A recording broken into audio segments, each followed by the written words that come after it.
ఆకాశానికి నిచ్చెనేసేటోడా అరికల్లెగా యుధమయ్యినోడా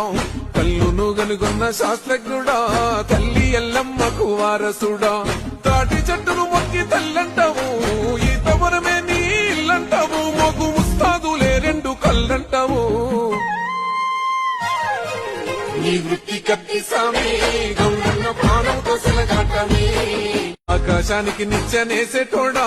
అరికల్లెగా యుధమయ్యినోడా కల్లును గనుగొన్న శాస్త్రజ్ఞుడా తల్లి ఎల్లమ్మకు వారసుడా తాటి చెట్టును మొక్కి తల్లంటావు ఈతవరమే నీ ఇల్లంటావు మొగు ముస్తాదులే రెండు కళ్ళంటావు నీ వృత్తి కత్తి సామి గౌరన్న ప్రాణంతో సెలగాటమే ఆకాశానికి నిచ్చెనేసేటోడా అరికల్లెగా యుధమయ్యినోడా కల్లును గనుగొన్న శాస్త్రజ్ఞుడా తల్లి ఎల్లమ్మకు వారసుడా